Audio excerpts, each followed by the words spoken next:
सुंदर होता है मन अति सुंदर।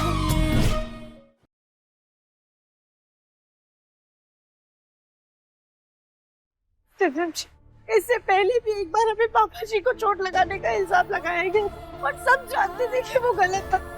आज फिर से सबको एक बार और गलतफहमी हुई है। प्लीज प्लीज आप सब लोग हमारा यकीन कीजिए, हमने पापा जी को धक्का नहीं दिया है।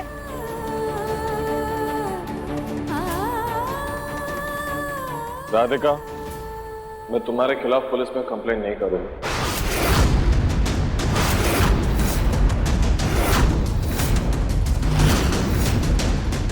मुन्ना, तू ये क्या बोल?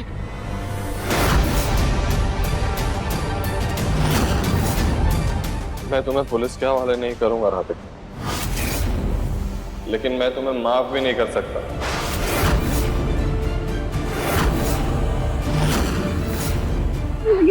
लेकिन कुछ नहीं। लोगों की बात सुनना अलग बात होती है, लेकिन अपनी आंखों देखी को नजरअंदाज नहीं कर सकता। मैं सच को नहीं झुठला सकता। तुमने मेरी आंखों के सामने मेरे पापा को नीचे फेंका है। ये मैं कभी नहीं भुला सकता, तुम्हें कभी नहीं माफ कर सकता। मैं तुम्हारा चेहरा तक नहीं देखना चाहता।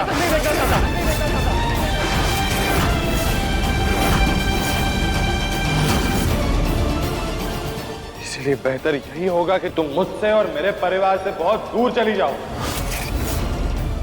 मैं जब भी पापा को इस हालत में देखूंगा ना, मुझे तुम्हारा चेहरा दिखाई देगा और मैं तुमसे और भी नफरत करूंगा राधिका। इसलिए दूर चली जाओ, दूर चली जाओ।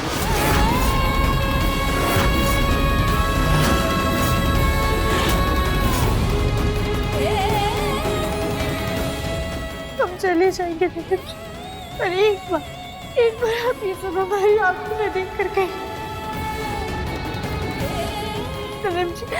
आपका दिल जानता है कि ये सब हमने नहीं किया। आप अपने दिल की सुनिए प्लीज।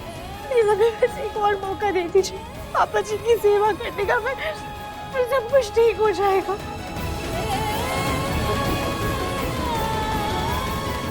अगर आपको हम पर भरोसा नहीं है तो आप अपने मन की सुनिए। आपको शादी करते वक्त अजीब सा लग रहा था ना, जब हमें उस नकली राधिका ने अगवा कराया, तब हमने कैमरे में देखा था, हमने आपकी बातें सुनी थी कि कैसे आपको सारी चीजें अजीब सी लग रही थी। गुल्लू भैया, मुझे ना बहुत ही अजीब सा महसूस हो रहा है। ऐसा लग रहा है जैसे कुछ गलत हो रहा है। जी, आपको सब कुछ अजीब इसलिए लग रहा था क्योंकि आप अपनी राधिका से नहीं बल्कि उसकी हम शक्ल से शादी करने जा रहे थे।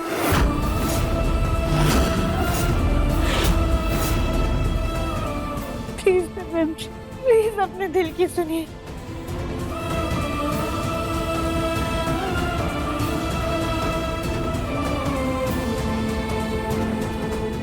जी, एक बार हमारी तरफ देखिए। आपका दिल भी यही कहता है ये सब जो कुछ भी हुआ है हमारी वजह से हुआ है।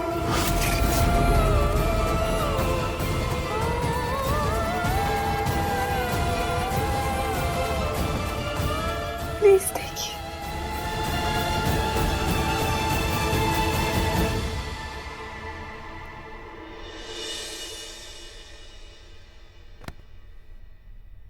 हमारे बच्चे को अपनी चिकनी चुपड़ी बातों में उलझाना बंद करो राधिका। आज तुम्हारी वजह से मुन्ना के पापा हॉस्पिटल में। इससे पहले कि हम अपना आपा खो बैठे, तुम हम सबकी जिंदगी से बहुत दूर चली जाओ।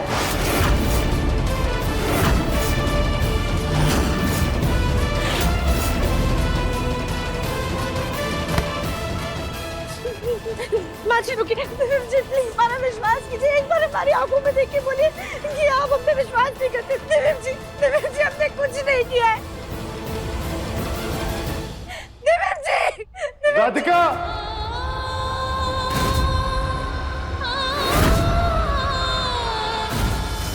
मैं अपना फैसला ले चुका हूं। जाओ यहां से।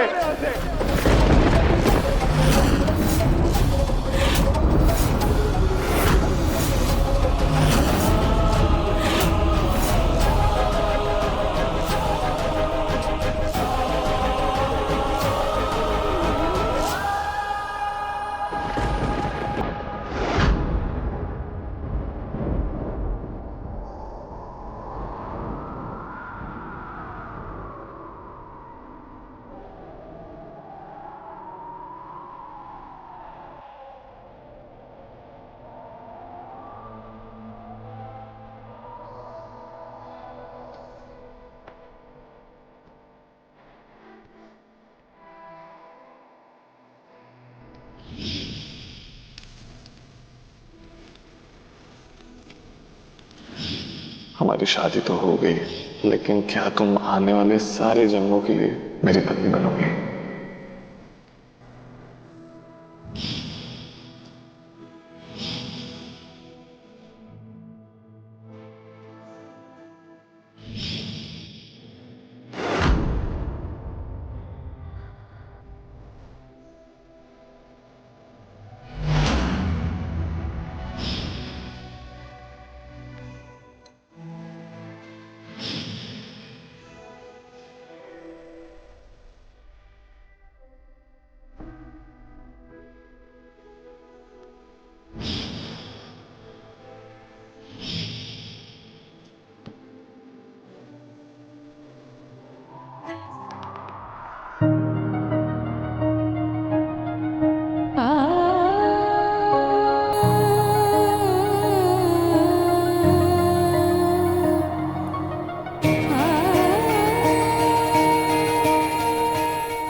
हम राधिका बहन से आपसे बहुत बहुत ज्यादा प्यार करते हैं।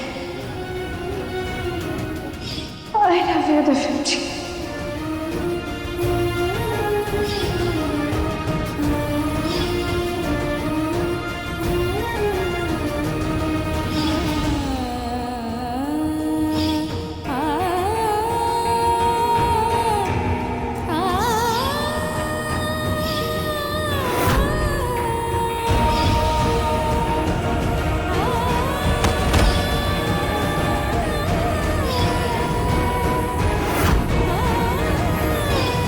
लेकिन उनके शरीर को लकवा हो गया, उनका शरीर पूरी तरह से हिल भी नहीं सकता।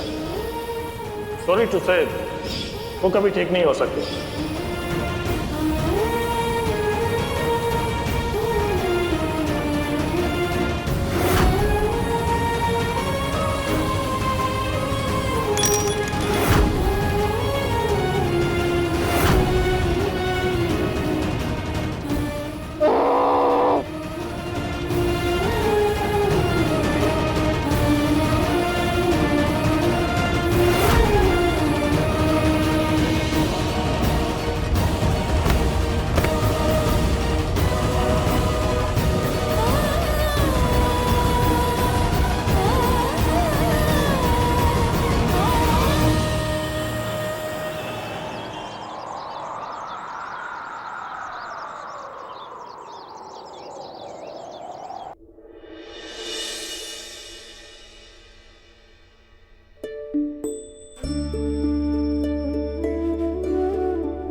भोलेनाथ जी, मुन्ना के पापा के हाथ से को 7 महीने बीत गए। अब तो बस आपसे एक आखिरी प्रार्थना है कि उन्हें जल्द से जल्द ठीक कर दीजिए।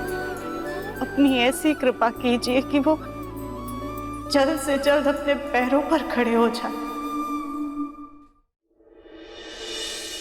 मिस्टर नायडू, आपने पिछली बार जो ऑर्डर भेजा था उसकी क्वालिटी बिल्कुल भी अच्छी नहीं थी, तो अब जब तक आप दोबारा अपना ऑर्डर अच्छे से चेक करके नहीं भेजेंगे, हम आपके साथ ये क्या और कोई भी डील नहीं करेंगे। जी।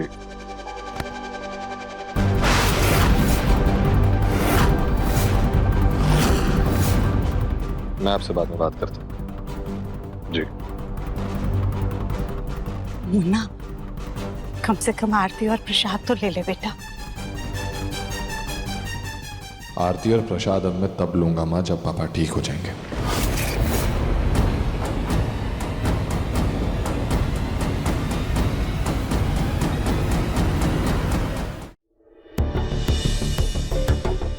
सुजाता, दिल छोटा मत करो। जब से जग्गू बीमार हुआ है पूरे काम का बोझ दिव्यम पर पड़ गया है। ऐसे ऐसे हादसे हुए उसके साथ, उसकी तो हंसी छीन गई है। ऐसी तकदीर लेके वो भगवान से नाराज ना हो तो क्यों ना हो। गोलू जी चलिए ना पिक्चर देखने चलते हैं। वैसे भी कितने दिन हो गए हम लोग कहीं भी बाहर नहीं गए। चलिए ना गोलू जी। कल ही अभी घूमने फिरने का टाइम नहीं है। वहाँ दिव्यम अकेला काम कर रहा है, मुझे उसकी हेल्प करनी है। वैसे तो कभी काम करते नहीं है, पर जब भी घूमने फिरने की बात आती है आपको काम याद आ जाता है। दादी आप ही समझाइए ना इन्हें।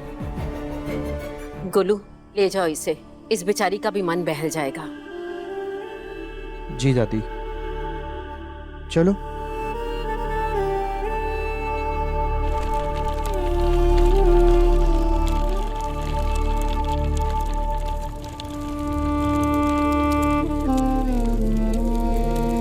मैं जग्गू को बाहर घुमा कर आता हूँ। अब जाओ सुजाता, पानी लेकर आओ। जग्गू जग्गू आराम जग्गू बेटा, सुजाता जल्दी खाओ, पानी पानी दो।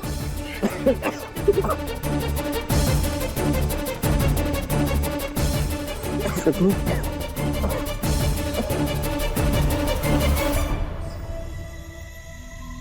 मैं जग्गू को बाहर घुमा कर आता हूँ।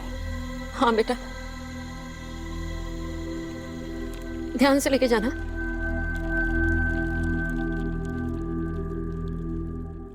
सुजाता घबराओ मत, सब ठीक हो जाएगा। मैंने कल जग्गू के लिए पूजा रखवाई है मंदिर में। हम पूरा परिवार मिलके जग्गू के लिए प्रार्थना करेंगे, हमारा जग्गू ठीक हो जाए। तुम बहू को कहो पूजा की तैयारी कर ले। माँ जी लेकिन वो तो लखनऊ गई हुई है इनकी दवाइयाँ लाने के लिए। इनकी कुछ दवाइयाँ लखनऊ में मिलती है ना, और उसे इनकी इतनी ज्यादा चिंता रहती है कि किसी की सुनती ही नहीं है।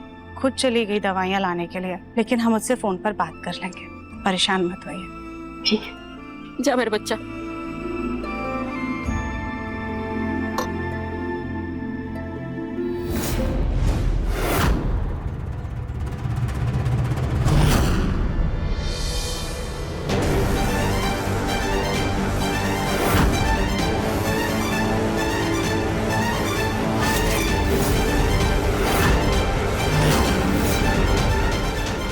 भैया ये दवाइयाँ चाहिए।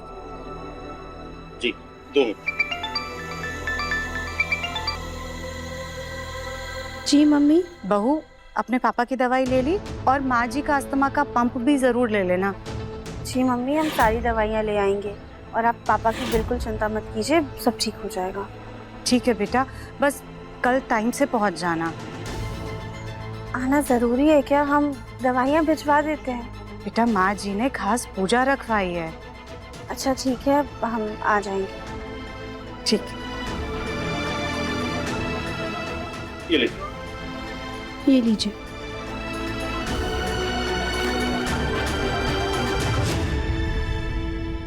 ये लीजिए आपके लिए दवाई। धन्यवाद मैडम। 6 महीनों से आप हमारे ऑटो रिक्शा में मंदिर आती जाती हैं, हमारे पूरे परिवार का भी ख्याल रखती हैं, बीमार पड़ने पे दवाइयाँ भी देती हैं। कहाँ से हो आप? भैया बस इतना समझ लीजिए कि भोलेनाथ के भक्त हैं, यहाँ वहाँ आते जाते रहते हैं। आप अपना ख्याल रखिएगा, ठीक है? मैडम आप कहो तो मैं कहीं छोड़ दूं आपको? नहीं भैया, आप चाहिए हम खुद से चले जाएंगे। ठीक है मैडम।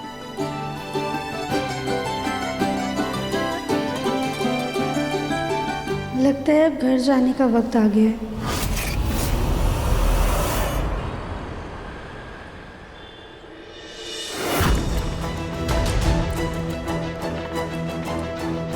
मैडम ये कहाँ जाना है? जी तिलक नगर, बंसल। जी कहाँ? आप चलिए, हम आपको रास्ता बता देंगे। ठीक है आइए।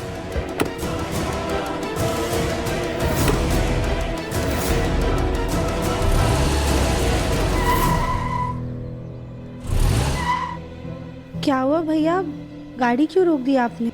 मैं देखता हूँ मैडम।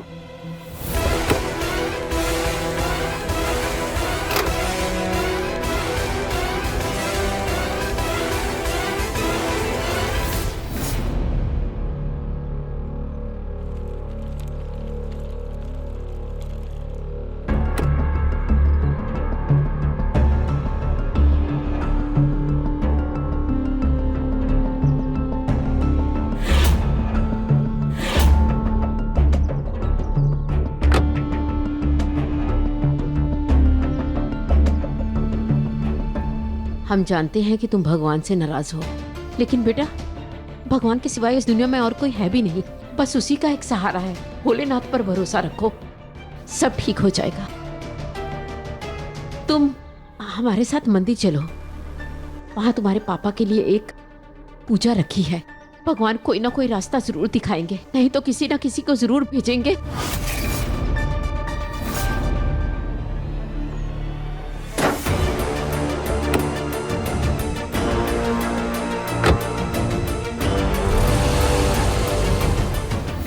जिससे सब ठीक हो जाएगा। चलो बेटा। आप जाइए दादी, मैं यहीं ठीक हूँ। चल ना मेरे बच्चे, थोड़ी देर की तो बात है, फिर बहू भी आ रही है, वो क्या सोचेगी। ठीक है, मैं आ रहा हूँ, लेकिन सिर्फ आपके लिए आ रहा हूँ और किसी के लिए नहीं। सुजाता, बहू। माँ जी, उसकी टैक्सी में कुछ खराबी आ गई है, उसने कहा है वो सीधे मंदिर आ जाएगी। ठीक है, चल मेरा बच्चा बैठो।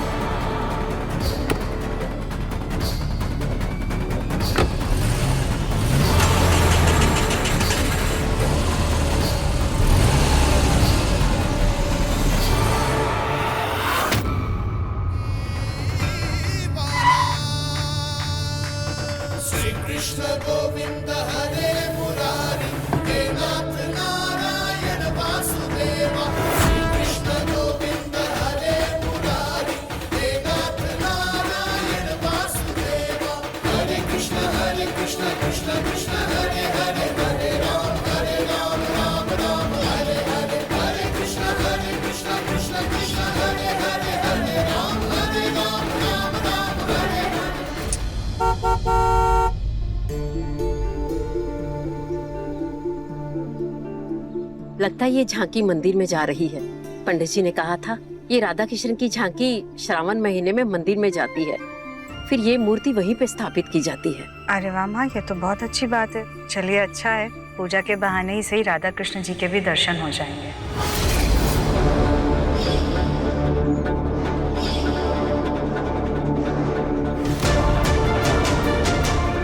एक काम करता हूँ, मैं बाहर जाकर लोगों को साइड करने की कोशिश करता हूँ। ठीक है माना।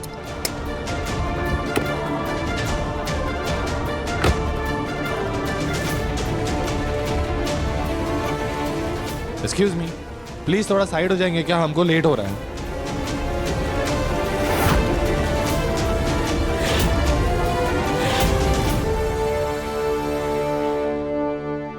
हरे रामा हरे कृष्णा मुरली वाला। पंडित जी प्लीज इसको थोड़ा आगे लेंगे क्या? हमें लेट हो रहा है। हरे रामा हरे कृष्णा मुरली वाला। श्री कृष्ण गोविंद हरे मुरारी, हे नाथ नारायण वासुदेवा। श्री कृष्ण गोविंद हरे मुरारी, हे नाथ नारायण वासुदेवा। हरे कृष्ण कृष्ण कृष्ण हरे हरे, हरे राम राम हरे हरे, कृष्ण हरे। हाँ मम्मी, हम बस आ ही रहे। दरअसल वो राधा कृष्ण की झांकी निकल रही है ना, तो भीड़ जमा हो गई है, थोड़ा ट्रैफिक है, हम बस थोड़ी देर में पहुंच रहे हैं घर।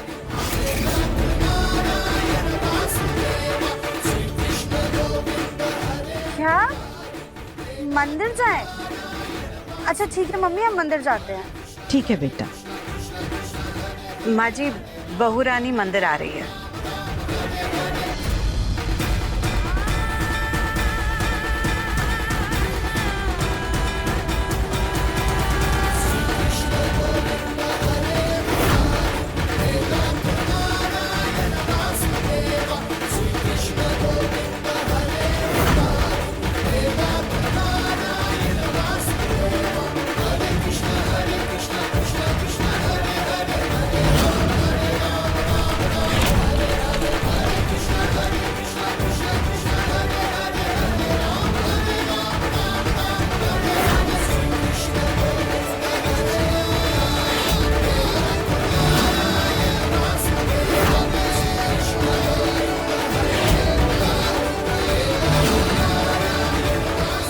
बोलिए बांके बिहारी लाल की।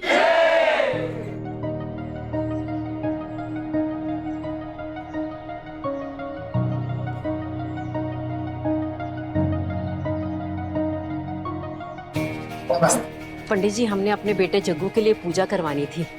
हमने आपके बेटे के हादसे के बारे में सुना। ये पूजा उनकी सेहत के सुधार के लिए आप करवा रही हैं, तो ये पूजा उनके बेटे और बहू दोनों करेंगे। जी। सुजाता, बहू रानी कहाँ है? जी माँ, आ गई।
संभाल कर बैठिए बैठिए, आराम से बैठ जाइए आप यहाँ पर।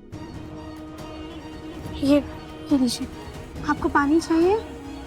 आप यहाँ पर बैठिए, हम आपके लिए पानी लेकर आते हैं। क्या हुआ दिव्यम जी? कुछ नहीं।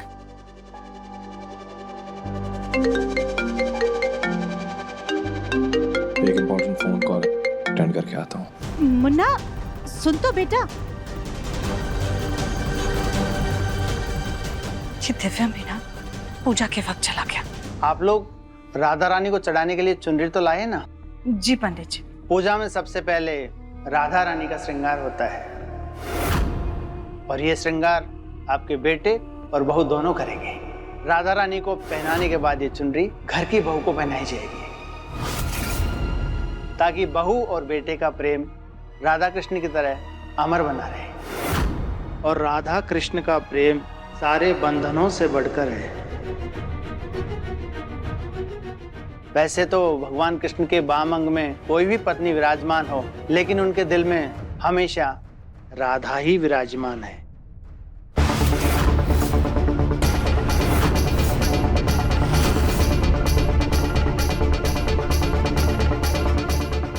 सुजाता जी। जाओ, दिव्यम को बुलाकर लाओ, जाओ। हाँ जी। ये दो मुझे, जाओ।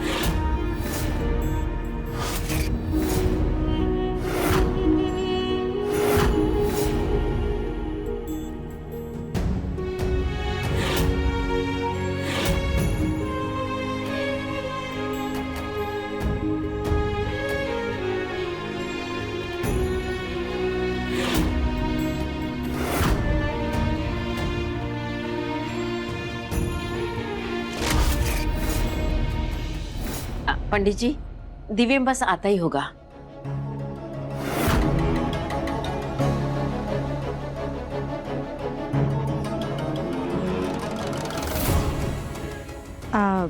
बहू, मुन्ना, अब तुम दोनों जाकर के राधा रानी जी को चुनरी चढ़ाओ। रानी बहू, आओ।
ये चुनरी तो घर की बहू को पहनानी थी, पर अब ये तो उड़ गई, अब क्या करें?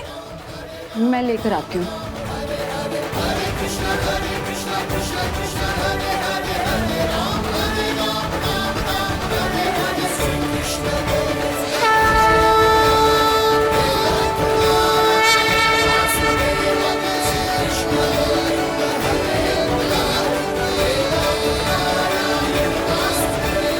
ये किसकी चुनरी है? ये राधिका कृष्णा का मंदिर है बेटा। यहाँ कोई किसी का हक नहीं छीन सकता। जो चीज तुम्हें मिली है, यानी इस पर तुम्हारा ही नाम लिखा है। फिर भी दादी, ये चुनरी जिस किसी की भी होगी वो ढूंढ रहा होगा इसे। हम एक काम करते हैं, हम ये चुनरी पुजारी जी को दे देते हैं। अब पंडित जी, अब ये किसी की चुनरी हमारे पास उठ कर आ गई थी, ये जिसकी है आप उन्हें दे देंगे? जी। धन्यवाद। अब ठीक है ना?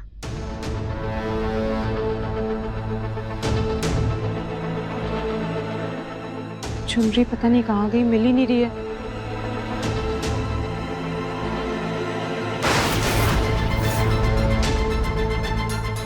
ये चुनरी उड़कर शायद बाहर चली गई।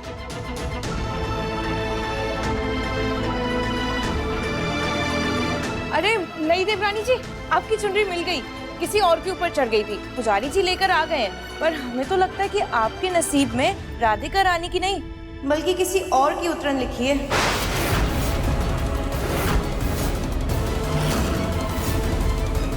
कली, चुप करो।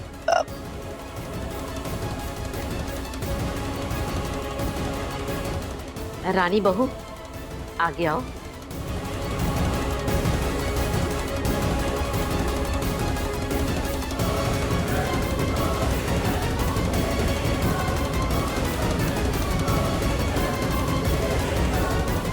जीती रहो, सदा सुहागिन रहो।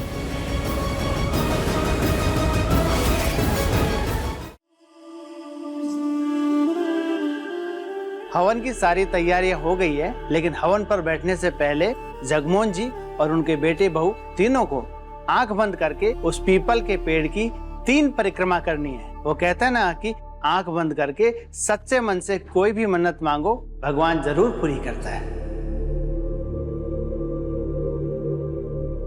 अब दिव्यम जी, आप पापा जी को लेके पीपल के पेड़ के पास जाइए, मैं उनके लिए पानी लेकर आती हूँ। वो थक गए होंगे ना। ठीक है। देखा भाजी आपने, कितनी सुंदर और सुशील बहू है। इसे मुन्ना के पापा का कितना ख्याल है।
रे ग ग ग म प म ग रे सा सा ग रे सा नि सा नि रे रे ग ग ग म द प म ग रे सा ग रे सा नि सा।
पापा मुझे बस 2 मिनट दीजिए, मैं ये इंपॉर्टेंट फोन कॉल अटेंड करके आता हूँ, ठीक है? बस 2 मिनट।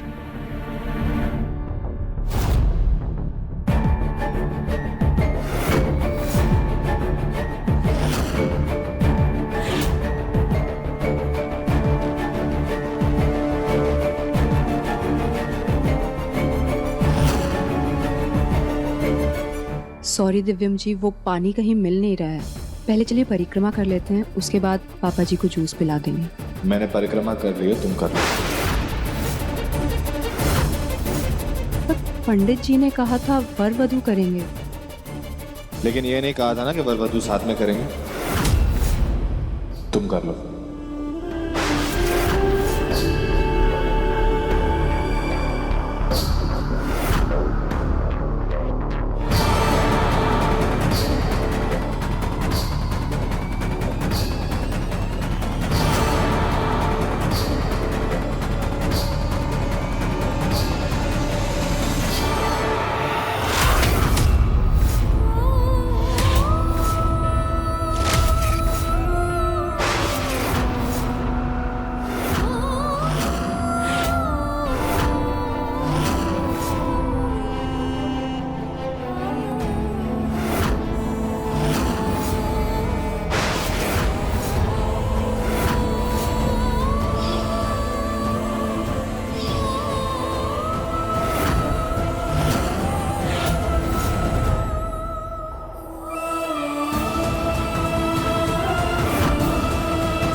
चलिए एक बार हमारे साथ भी कर लीजिए। मैंने कहा ना कि मैं परिक्रमा कर चुका हूँ, अब मैं वापस नहीं करूंगा। तुम जाओ और कर लो। मैं पापा के पास जा रहा हूँ, उन्हें पंडित जी के पास ले जा रहा हूँ। पापा जी, अगर आप यहाँ पर हैं तो पूरा परिवार भी यहीं पर होगा और सब हमसे बहुत नाराज।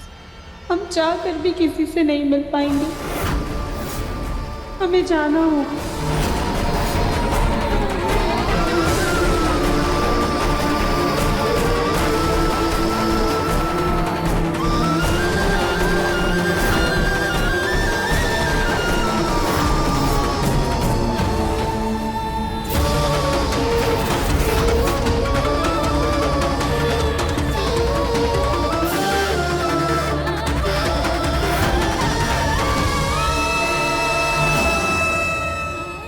हम अपनी सच्चाई का सबूत लेकर ही वापस आएंगे।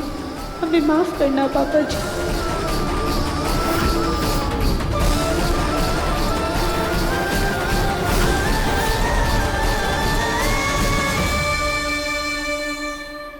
उस औरत ने अपना दुपट्टा ले लिया।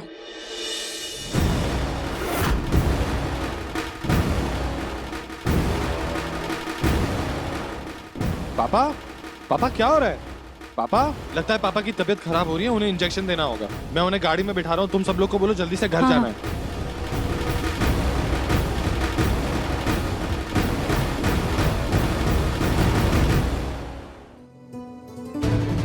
जग्गू, जग्गू,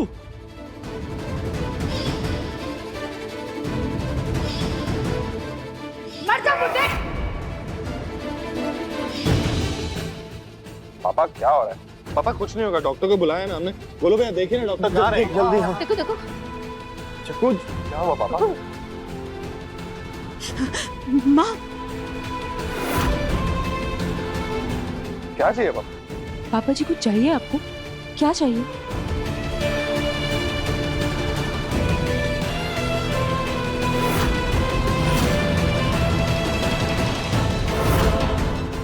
ये चाहिए आपको? जल्दी फोटो चाहिए पापा? ये चाहिए क्या? क्या हुआ पापा?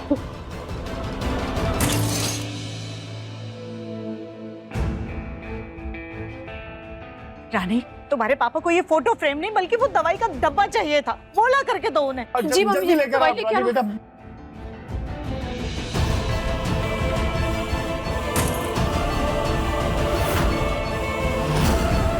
क्या हुआ पापा? पापा क्या हो रहा है पापा?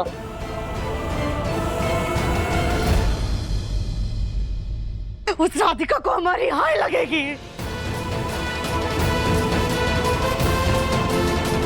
हमारे पति की हालत की जिम्मेदार वो राधिका है। तो नामो निशान मिटा दिया हमने हमारे घर से। कोई भी तस्वीर नहीं छोड़ी है उसकी। लेकिन उसकी दी इस तकलीफ को हम कैसे मिटाएं? है कौन ये राधिका? जब देखो इस घर में उसका जिक्र होता है। वो तो चली गई, पर उसका वजूद यहाँ अभी भी है। सब पर इतना गहरा असर है उसका, खास कर दिव्यम जी पर।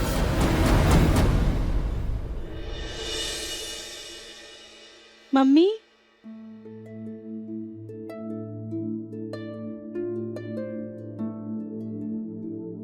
मम्मी ये लीजिए पापा की दवाइयाँ। मम्मी हम अब चलते हैं।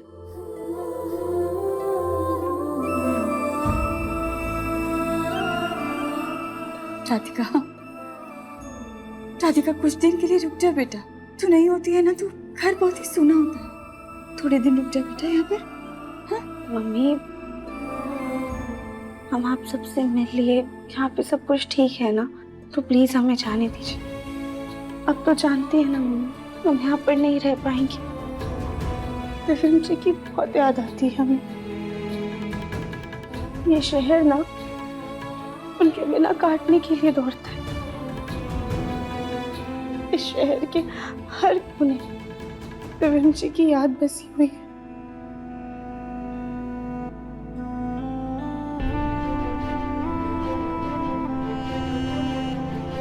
बेटा, इसलिए मम्मी प्लीज अब हमें यहाँ रुकने के लिए मजबूर मत कीजिए। हम नहीं रुक पाएंगे। आपको पता है मम्मी, अष्ट मंदिर में ना हम पापा जी से भी मिले थे। उनको इस साल में देख के ना हमारा दिल बैठ गया। पुराने सारे जख्म फिर से ताजा हो गए।